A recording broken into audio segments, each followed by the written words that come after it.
Hola a todos, todas y todes. Bienvenidos a otro episodio de Heal and Manifest podcast. I am your host, Cynthia Flores, and today we have a very special guest.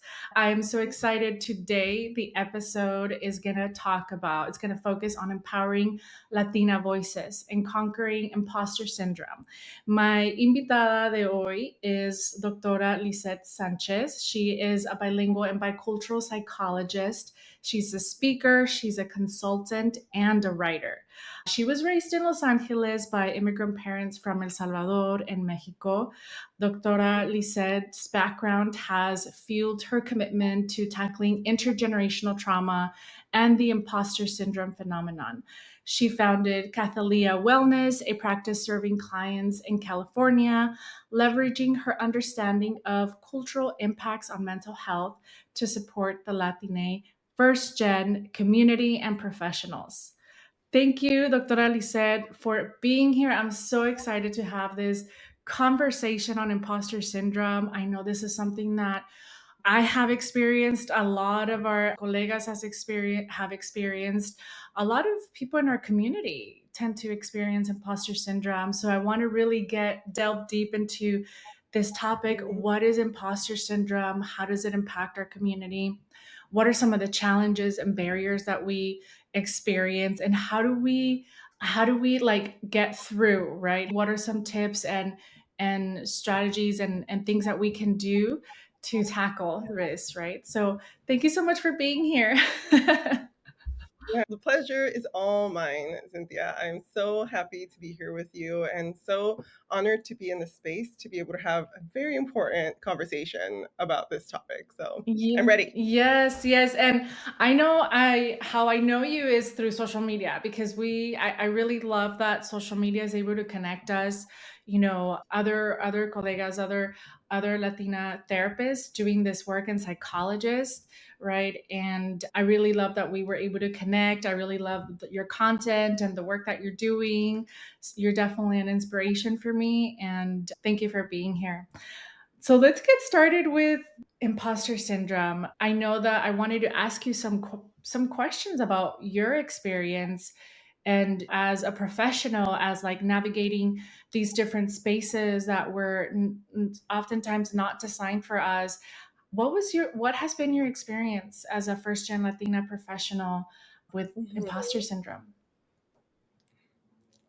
I think that this question, when you said it's, I've talked to a lot of people, I think every single Latina, I will Mm, say, myself, every single Latina client who I've had, or any Latina friend who I have, endorsed feeling imposter mm, syndrome.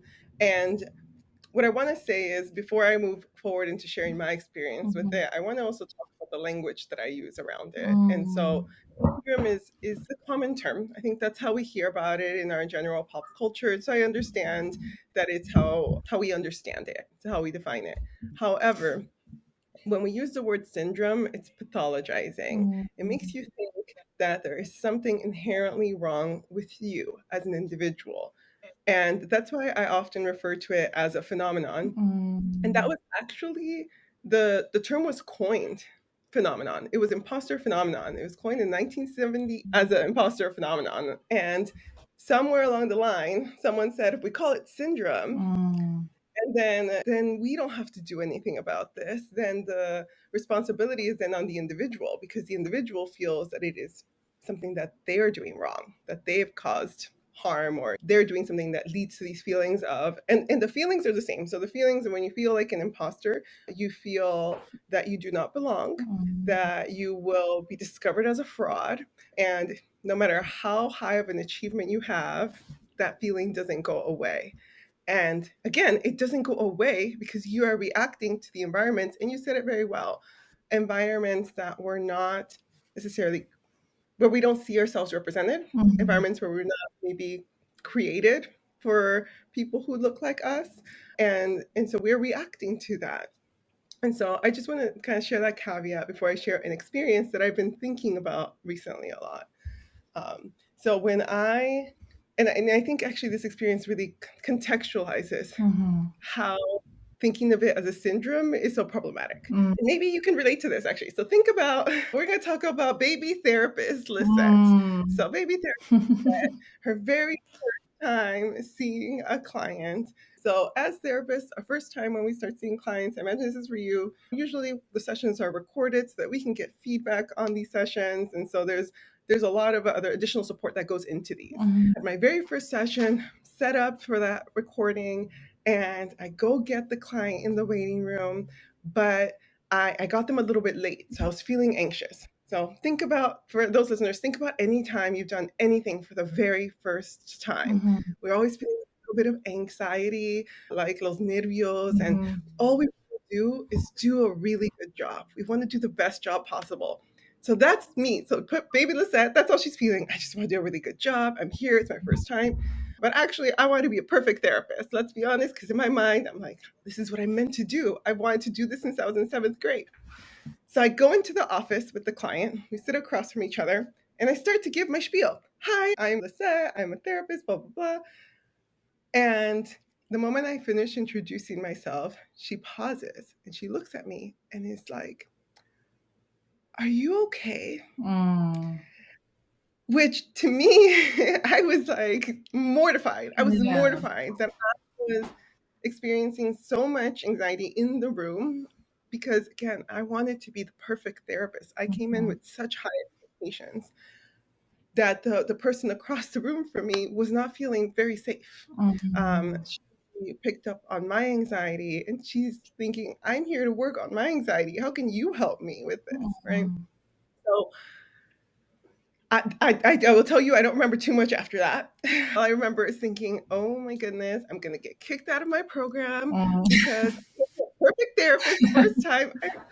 Like, I can't believe that happened to me. And now I have to go sit in a room and replay this with my peers as we Mhm, watch me fail and be revealed as an imposter. That's everyone mhm, else as an imposter. Those were my internal thoughts. mhm. Now, imagine you listening. You can probably have compassion for the Oh, experience. 100%. I definitely recall a lot of experiences like that in very similar, right? Because I do appreciate you like debunking this myth, first of all, around the syndrome, right? Because it is pretty much feels like it's pathologizing, right? And we don't want to do that, right? We want to really debunk and destigmatize the plethora of experiences that we may have, because everyone is going to have a very unique experience when it comes to this imposter phenomena, right? And so I did want to acknowledge that, and I appreciate you debunking that myth, because I don't want people to listen to this and be like, oh my gosh, I'm like diagnosing myself, and like in the DSM there's all of these things, like even the imposter syndrome or phenomenon is not even a diagnosable thing.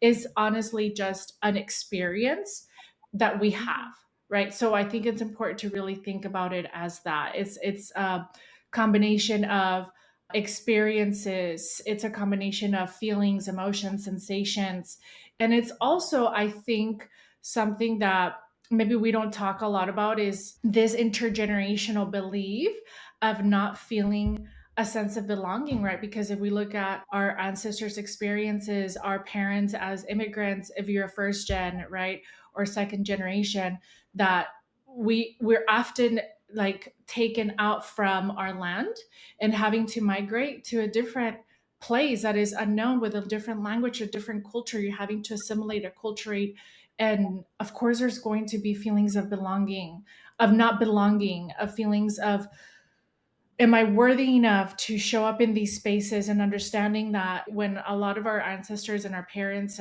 do come to the US and navigate these different systems, the corporate world, the healthcare system, all of these different institutions, it's you're navigating predominantly white spaces. And even though there are Latinos or Latinas in our community, it doesn't necessarily mean that they're not centering whiteness, right? So I think that's something that I wanted to really highlight, because we don't think much about that.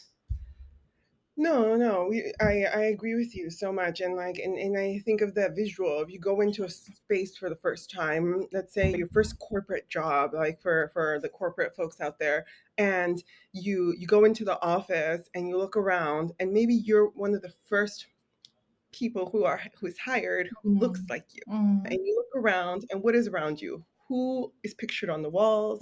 Who mm, is represented in the different spaces that you're in? And you might find that the only area you feel represented in is in that little diversity statement that they have on their website, or like the diversity day or celebration that they have once a month, once a year, however long as that is. And so but I say this because what are the messages you get from that? I'm different. yeah. I don't know if this space is actually for me. And whether or not it's intentional. So I'll be clear, like I think that a lot of these areas being centered on whiteness and the way that you talk about it, it may not always be intentional. A lot of it is just it's because what we see. Mhm. We imagine success needs to look a certain way. We need to dress a certain way. Yeah. We need to behave a certain way. And so I think that's what it should be. Yeah. And then we diminish the authentic version of ourselves, and that doesn't show up, right? So I want to just be clear. I don't think that we are all actively trying to perpetuate this kind of systemic oppression, Mhm. but that goes back to that impact versus intent. Our intent, Yes. right? Go on, you go. Go ahead. Go ahead. Go ahead. Our intent may be to be inclusive, Yeah. but the impact may not be the case, that we may not realize it because it's not something we're exposed to.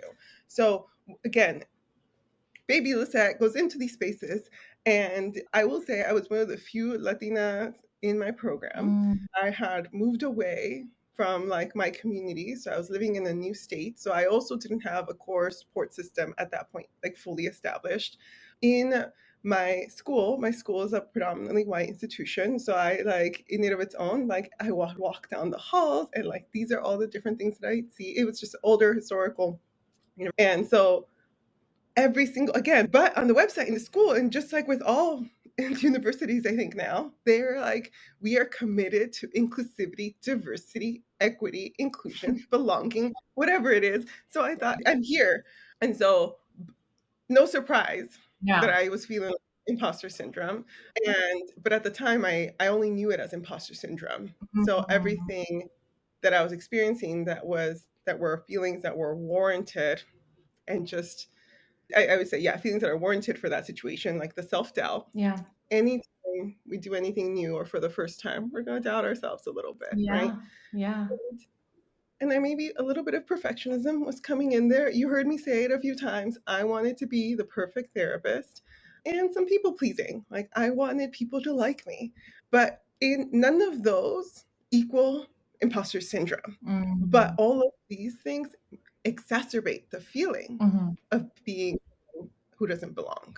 Yeah, yeah. Thanks for sharing that. And all of these like fancy words that you mentioned, diversity, equity, inclusion, like that a lot of these institutions and organizations, they mean well, right? Intent versus impact. And the reality is like there's more, these things require more than just trainings and workshops. They require intentionality. They require actually making changes and shifts within the institutions, right? On a regular basis, right? So people can feel more included, more like a sense of belonging, right? And I think about my experiences in navigating some of these spaces starting in my career, right? When you're like, okay, after graduate school, you're like, all right, I'm cool. But then for me, my experience was I did felt very isolated and alienated.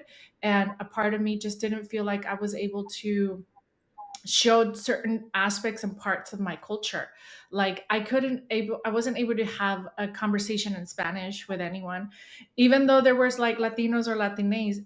Like I said, everyone had very unique experiences, and not everyone speaks Spanish either. So I felt like, you know, I just recall, well, I remember being in during lunchtime, how people bring their lunches, and it was a culture that talked about wellness and focused on around wellness. And I was like, all right, well, great, because I'm okay bringing my lunch, but everyone was bringing their like ensaladas. And I was bringing like my pollo con arroz y frijoles, and I was like, wow, like even to that extent, I just felt like, wow, this. definitely makes me feel like maybe I Different. different, and I internalized it. And I realized that Hmm. personally didn't have the internal tools to understand in that moment to be like, I shouldn't be able to internalize it. I should be okay with who I am, and I should honor and reclaim my identity, my intersectional identities, and be okay. But it just, when people don't have those inner tools, it's really hard for them to distinguish, like, is this Hmm. oppression? Is this, am I internalizing it? What's happening here? So there's oftentimes this identity kind of crisis and confusion that happens there too. Yeah. No, I agree so much. And then and I think about so much where we think of the, I guess I would say, the American dream. Like, and I'll say that for myself, and I'll Yeah. speak on it, what I thought it would be growing up, right? Like, and I wanted to be a psychologist since I was in seventh grade, and so very early on, Mhm. this is what I want to do. And very early on, I was able to acknowledge that it was important to me because I wanted to see my cultura more represented. And I understood the importance of that representation, right? So I wanted to do that. And then I thought, I'm going to do that. And I get licensed. I get my first job, and I'm at a university counseling center. And I'm like, yes, I get to work with all the Latina first gen folks, and I'm loving this. Um, and then I was burnt out, and I was struggling, and I was having a really hard time. And in that process, I started to realize these spaces aren't created for me. Mhm. That because I was one of the few people of color, there was a larger load placed on me. Mhm. There were higher demands, and maybe sometimes not necessarily just external, but also personal. When I'm one of the few, and I'm used to being one of the only, one of the few, and I'm here to serve the only and the few, this little cycle happens, Mhm. right? So there's no systemic infrastructure in place. And someone could say that's systemic oppression, Mhm. right? And that And is, yeah. yeah, so I'm saying, and then there's my personal sort of pressures that I'm placing on myself around this. Because with the imposter phenomenon, I do want to honor that these feelings are real, and the Mhm. phenomenon just describes the feelings that we're having. But it's a lot of our thinking patterns, and I think this is what you were alluding to, that reinforce that feeling of Mhm. ours, right? Mhm. Like we sit there, you're sitting there con tu pollo, tu arroz y frijoles, and you're looking around, and you're like, oh, then you get in your head and you start to analyze, what Yeah. does this mean, Yeah. right? Yeah, because we Uh, that's the internalization process, right? Because we don't understand sometimes that inner world and understanding the systemic and the cultural issues in place, right? So I guess I'm curious to ask you, when you say phenomenon and the experiences, what are some examples? Like if you were to name some things. Yeah. Well, I think that that's what I was trying to like allude to as well. So an example is you having this thought that you're questioning Mhm. yourself. Mhm. Like that's a result of that phenomenon, right? The Mhm. questioning of yourself is a result of the phenomenon of the fact that you're not seeing yourself represented in these spaces. So you question yourself. Mhm. And that leads to the self-doubt that's already normal and warranted to experience to intensify.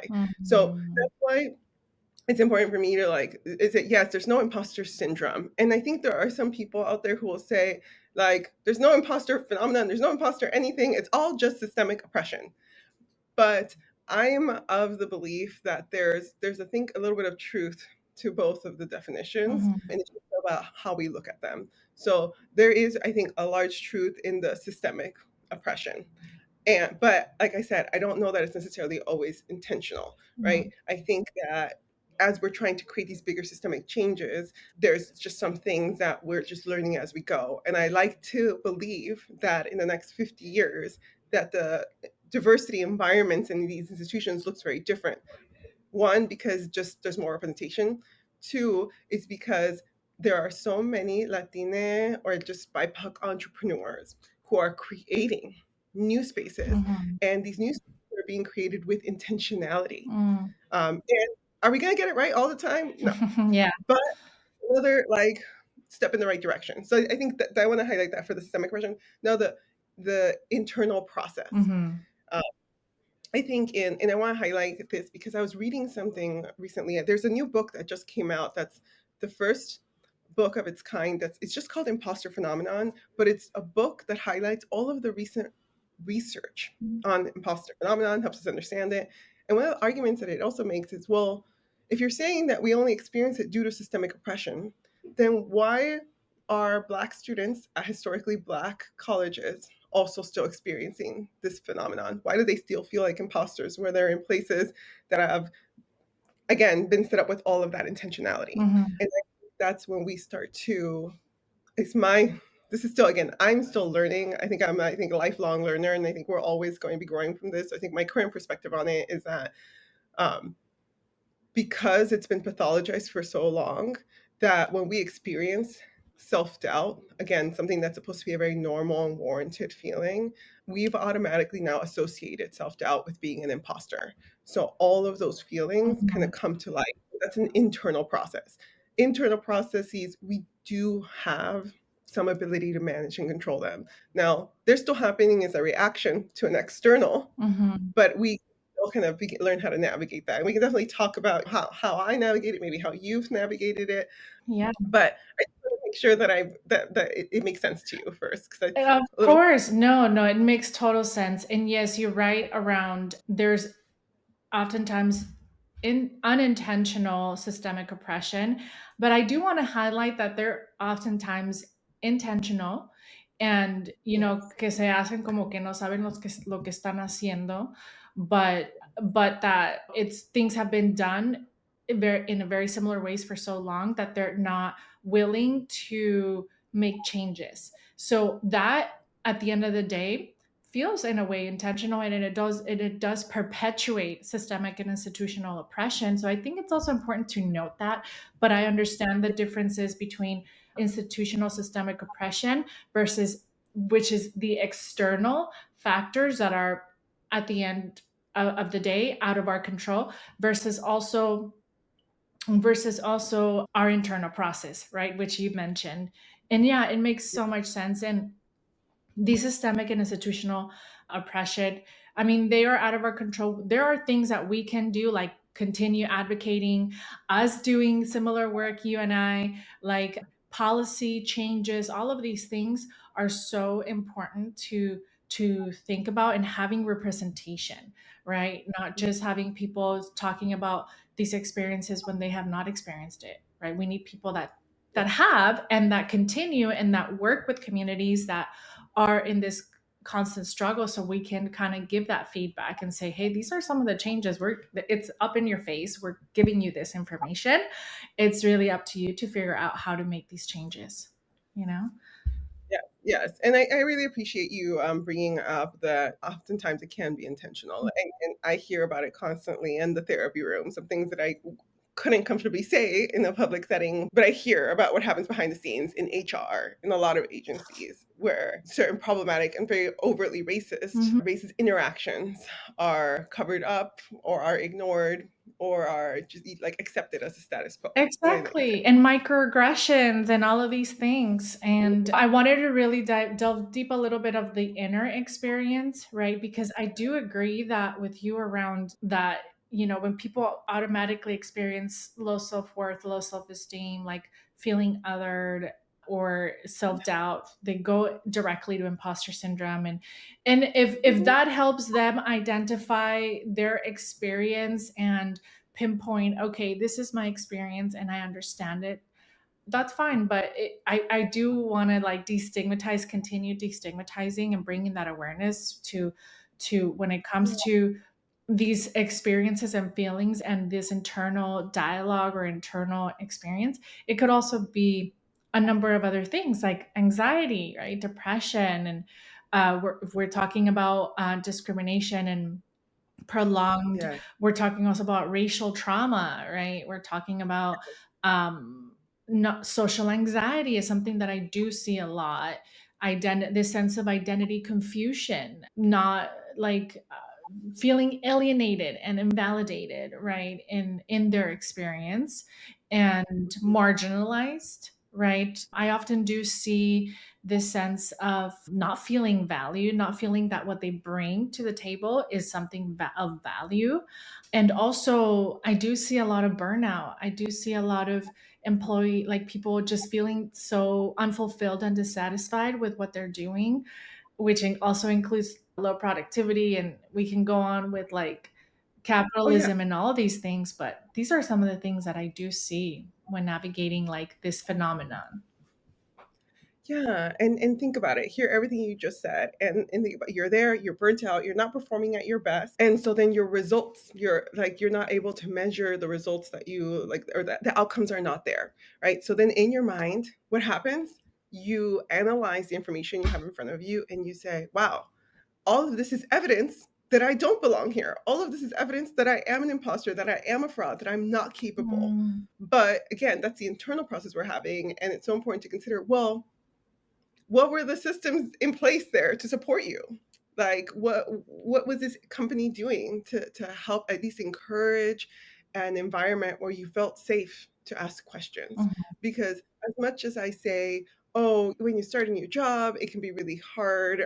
You feel this pressure to need to do everything perfectly the first time, and it should be normal to ask questions mhm. and ask for help. There are some settings that discourage that, that they Oh want you, yeah. it's like, "Oh, there's a manual, go do this on your own, figure this out." And then again, what does that do? It reinforces that feeling that we're having. And so 100%. Yeah. Yeah, it's like a cycle. It's like a cycle, right? Totally, totally. And I definitely see that as well. I guess I'm wondering because I know that we also do focus, I see that you do a lot of work on intergenerational trauma and healing. How do you think this intergenerational trauma plays a role in this imposter phenomenon?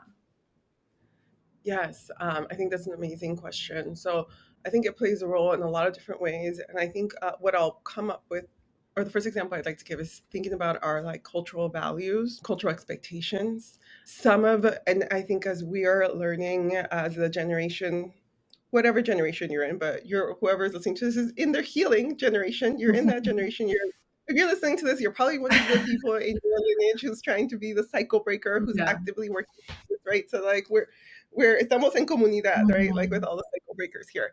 But like cycles that I think of commonly that are intergenerational cycles of trauma that my clients are actively trying to challenge, like a big one is silence, the culture around silence. Mhm.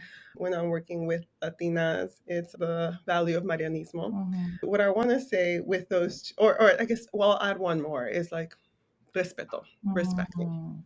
right? So how does, and maybe we'll go to respeto because I think that might be a bit more generalized Mhm. for folks who are listening.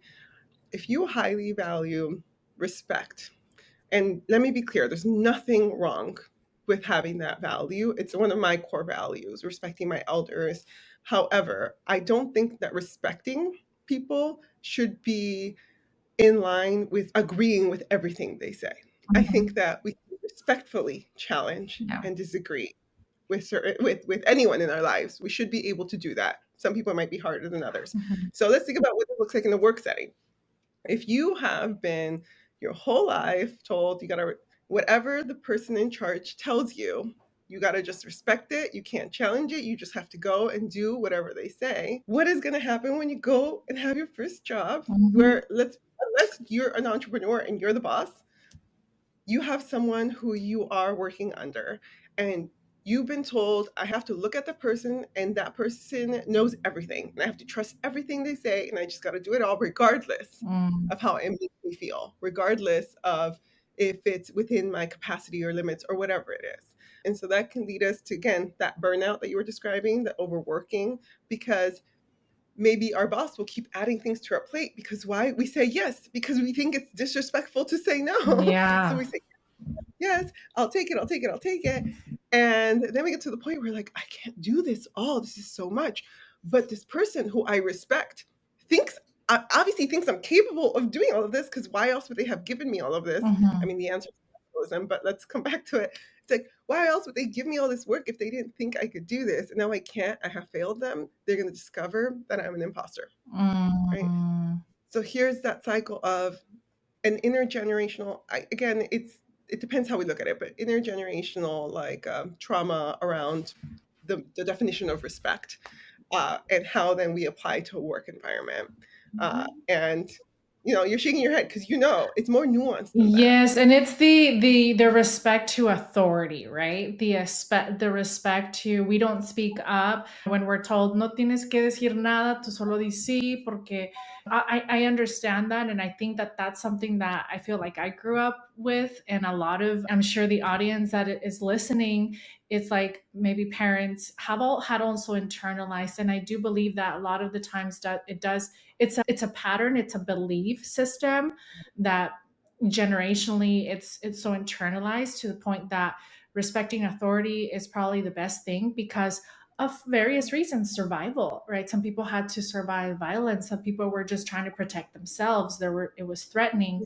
So I think it's important to really understand that these patterns and beliefs, they do come from somewhere. They don't come from like out of nowhere. Like our ancestors, our parents, our great grandparents, they learned to do that through these systemic, probably institutional oppression, probably like they were trying to avoid someone being violent to them, right? So there was a lot of silencing, there was a lot of like, okay, hago lo que tú quieras pero no hagas y ya, Hmm. to keep the peace. And the reality is like that's something that a lot of us cycle breakers are breaking, right? Learning that it's okay to, as you mentioned, respectfully disagree and have your own opinion and voice your own truth and be okay with having differences, right? It doesn't mean that we're all going to have to be the same. It just means like that's fine, right? So Yeah. that's a big one. Yeah. No, I thank you so much. And I think that something that I will say is that oftentimes people say, well, I'm not confident enough to do that. I'm not a confident person. That's something that's really hard for me to do. And then and if that's you, whoever's listening, then I want to say is think about how much confidence it takes to be a first gen individual or to be an immigrant, to come to this country, to risk so much for a dream, right? For hope that things will get better. And let me go back, since I specialize in first gen professionals. So think about, you're the first person to graduate from high school, to graduate from college, to do any of these things, and maybe you're the first person in all of your ancestors to have that opportunity. Think about the confidence that it takes to believe that that's even a possibility for you to go to college, to graduate college, to do any to work in corporate America, to run your own business, to do any of these things. That takes a lot of confidence. So if you're someone listening to this and you don't think you're confident, you have just not realized how confident you truly are. And you need to tap into that confidence that it took you to even get from 0 to 1. That takes so much confidence. Yes, 100%. I completely agree with that. And I think a lot about my personal experience with building confidence. I realize if I don't do things for myself, nobody else will come and do things. Mhm. And I have to take risk. I think for me, I think a lot about this quote is giving myself permission, allowing myself to take up space, allowing myself to show up in the ways that feel like it aligns with my truth, my values, my integrity, my self-respect, my self-love.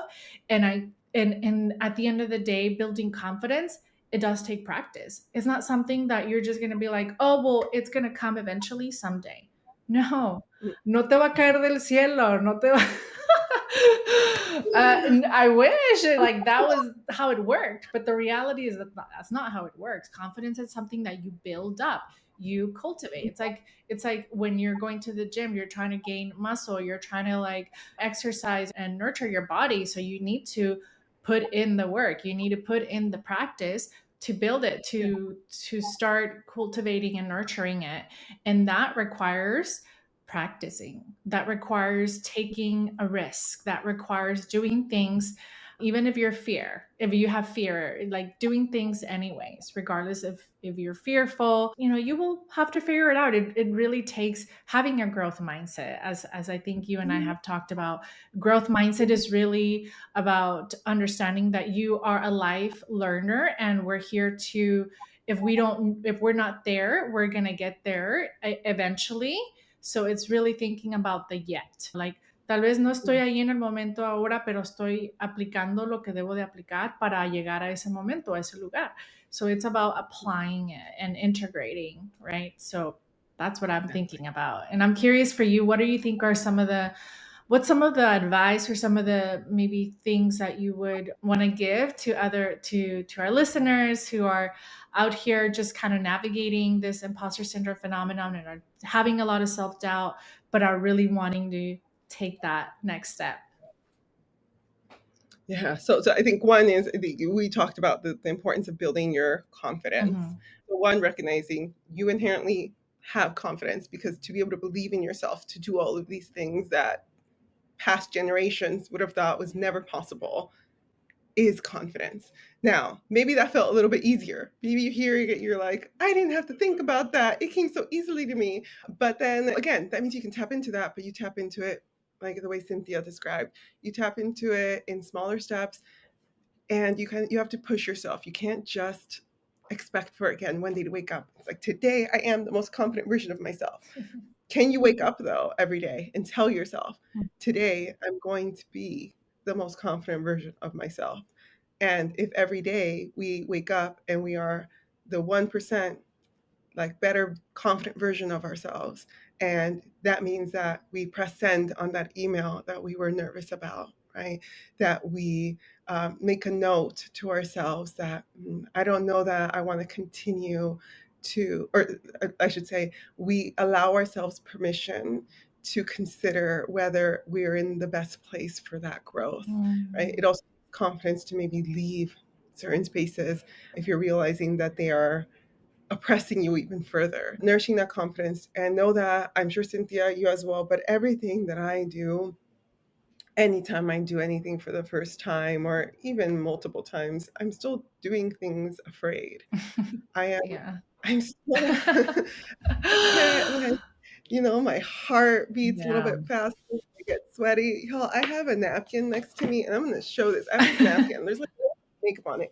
Because when I first stepped in here, I was like, why am I sweating? I'm like, I need to like, Yeah. what's it called? Because even though I have lots of conversations with folks around imposter phenomena, imposter syndrome, I do presentations on this.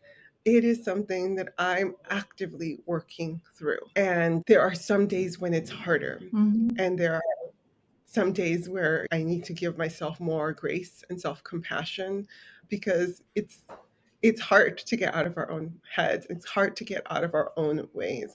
And so it's an active effort, but we just have to start small, right? Mm-hmm. I didn't start by doing a podcast, right? Actually, I'll tell you all, like, for me to get comfortable with these, something I started doing, I started to host my own Instagram live series. And if you go back, I don't know, probably like 2021 or something on my like social media feed, you can see my very first time of me showing up on Instagram live, and the camera was facing the wrong thing. It turns around and I'm like, I've never done this before. And I was like just a ball bursting with anxiety, because I wasn't sure how it would go. It was my first time. I'm showing up. It's live. There's so Yeah. much pressure. Um, but I knew that I needed to take these steps to help me feel more confident in these other spaces that I show up.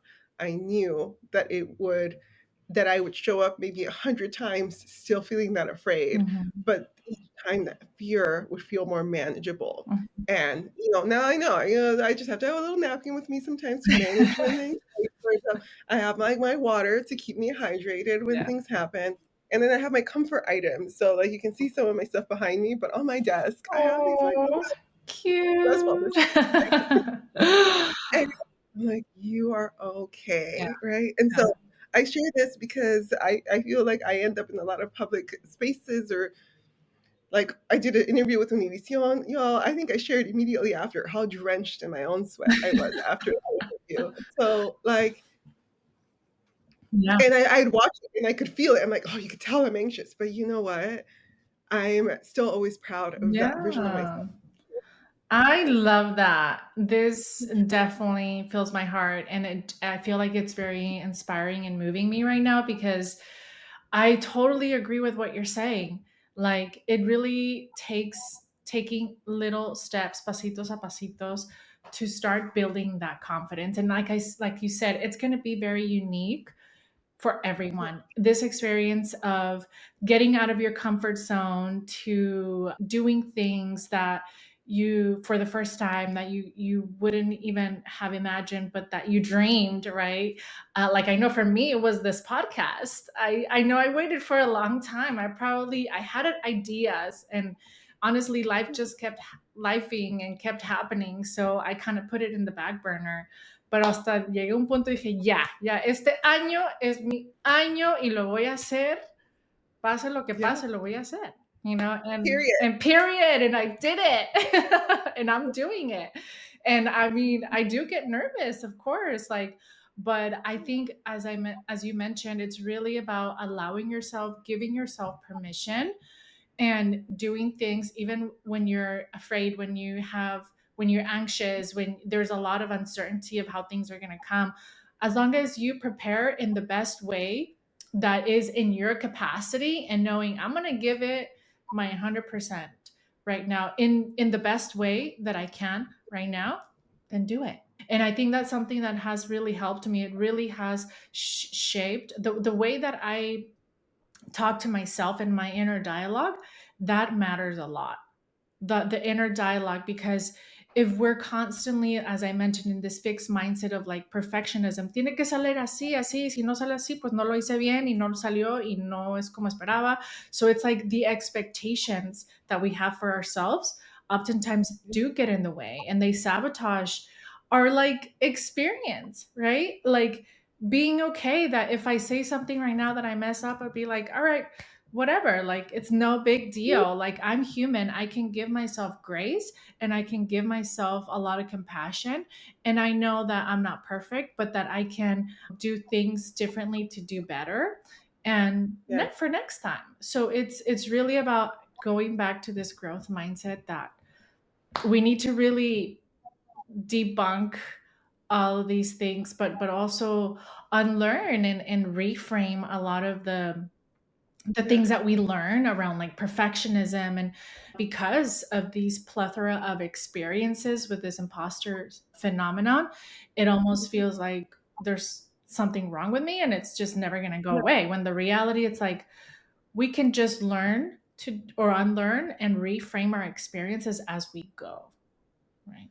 Yes, yes. And something that I will add is you're not doing that in a silo. You don't have to do this by yourself. Yeah. And I think that oftentimes, because our journeys can feel incredibly isolating, we tend to automatically, I'll just do it on my own. It's easier on my own. A good friend I was talking to actually yesterday reminded me of this quote: if you want to go fast, go alone. But if you want to go far, go together. Mm, And I say this because don't put this pressure to have it all figured out all on your own. yeah. Lean on your comunidad. Like I myself, we talked about the self-doubt cycle and how we can experience it.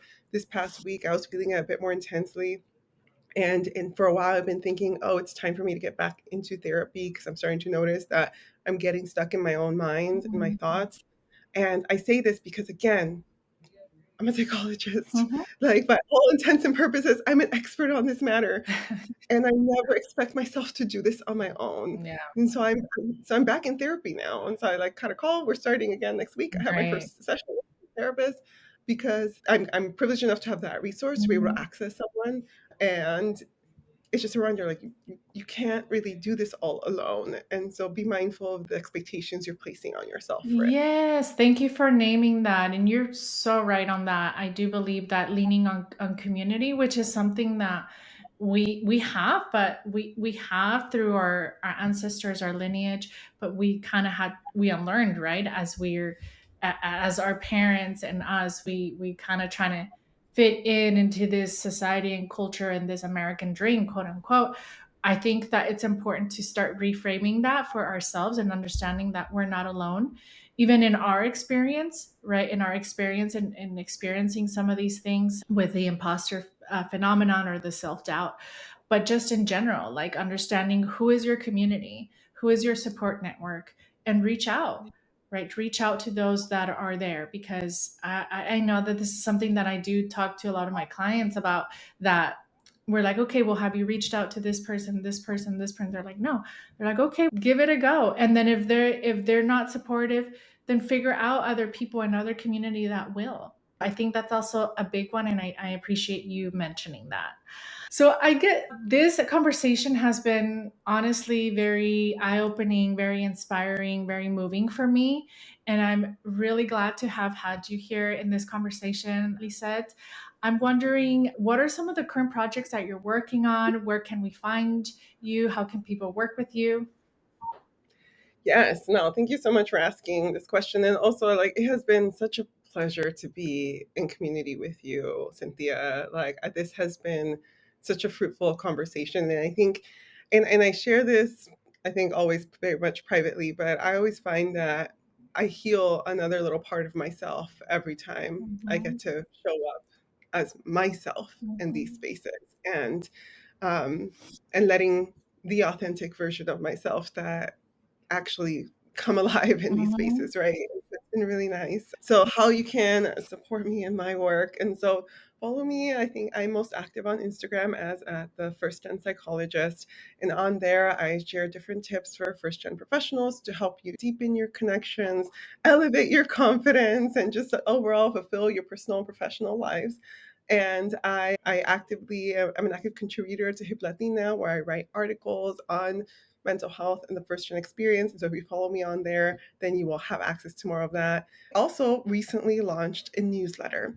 And for the month of May, I am offering these bonus mental health resources every single week. And so I know this is coming out in May. So go to my Instagram, sign up for my newsletter so that you can stay in touch and learn more about what I'm doing.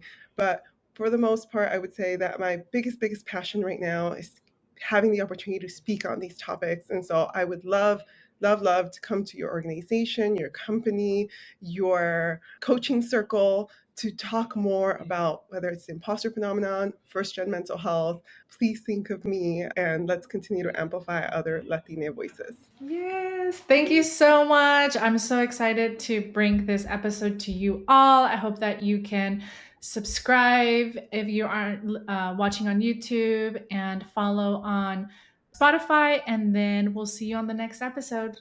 Hasta luego. Adios.